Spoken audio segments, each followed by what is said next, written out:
Assalamualaikum warahmatullahi wabarakatuh. Salam sehat untuk kita semua. Semoga kalian dalam keadaan sehat dan selalu bersemangat di setiap proses pembelajaran yang akan kita lewati. Dalam materi kita kali ini ya, adalah arti penting norma dalam mewujudkan keadilan.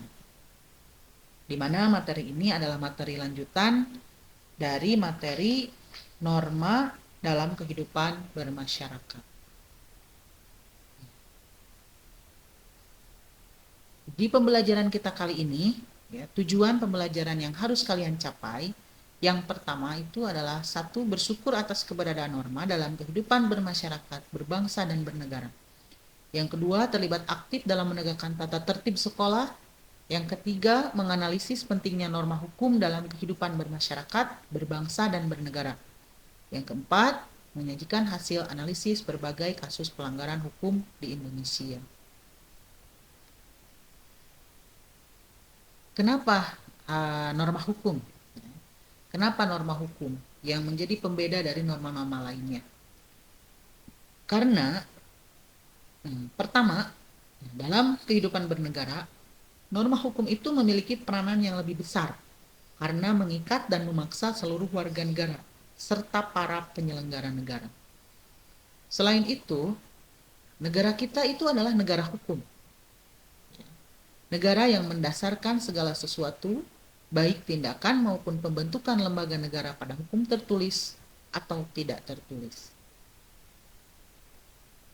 Ini yang menjelaskan bahwa negara kita adalah negara hukum. Yang pertama, pasal 1 ayat 3 Undang-Undang Dasar Negara Republik Indonesia tahun 1945 menyatakan bahwa negara Indonesia adalah negara hukum. Yang kedua, Undang-Undang Dasar 1945 pasal 1 ayat 3 dan pasal 27 ayat 1 yang berbunyi segala warga negara bersamaan kedudukannya di dalam hukum dan pemerintahan dan wajib menjunjung hukum dan pemerintahan itu dengan tidak ada kecualinya. Itu adalah landasan negara Indonesia bahwa negara Indonesia itu adalah negara hukum.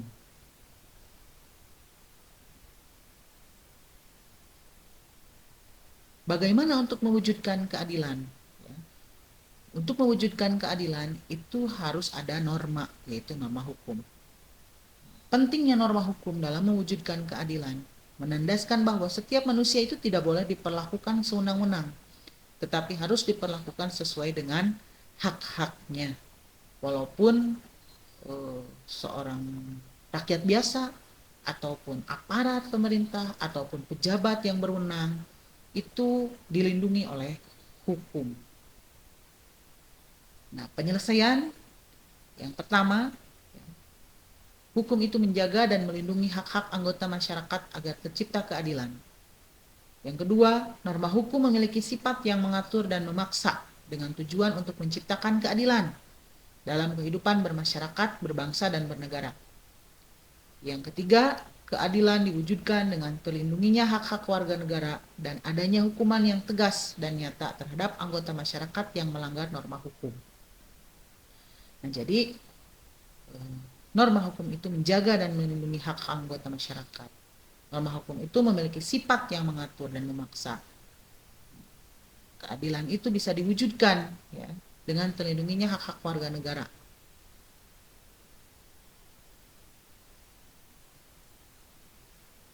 Setiap norma hukum, ya, setiap pelanggaran terhadap norma hukum itu ada sanksinya. Sanksi yang karena norma hukum ini adalah bersifat tegas dan memaksa, maka sanksinya pun tegas, tidak pandang bulu. Nah, sanksi norma hukum itu diantaranya yang pertama bisa teguran atau peringatan, ada pengurangan hak seperti denda, ada pembatasan kebebasan seperti penjara, dan ada sanksi yang menyakiti fisik, amputasi, dan pidana mati. Sanksi norma hukum itu sesuai dengan pelanggaran yang dia lakukan, dari mulai ringan, teguran, sampai berat, ya, seperti pidana mati. Untuk mewujudkan keadilan itu, ya, diperlukannya alat-alat perlengkapan negara. norma hukum itu agar terwujud, ya, maka diperlukannya alat-alat perlengkapan negara. Apa saja alat-alat perlengkapan negara? Yang pertama ada kepolisian. Ya, kepolisian ini mencegah dan menanggulangi aksi kejahatan dan gangguan keamanan. Yang kedua, penasihat hukum, memberikan pendampingan kepada terdakwa agar hakim bisa memberikan putusan yang seadil-adilnya atas kasus pidana yang terjadi. Ada jaksa, yang ketiga, mewakili negara melakukan tuntutan terhadap pelaku kejahatan di sidang pengadilan. Ada hakim, menerima, memeriksa, dan mengadili serta menyelesaikan semua perkara pidana maupun perdata. Nah itu ya pembelajaran kita kali ini mengenai arti penting norma dalam mewujudkan keadilan. Terima kasih telah menyimak pemaparan dari Ibu. Mudah-mudahan kalian bisa memahami apa yang Ibu sampaikan. Selebihnya Ibu mohon maaf. Terima kasih. Wassalamualaikum warahmatullahi wabarakatuh.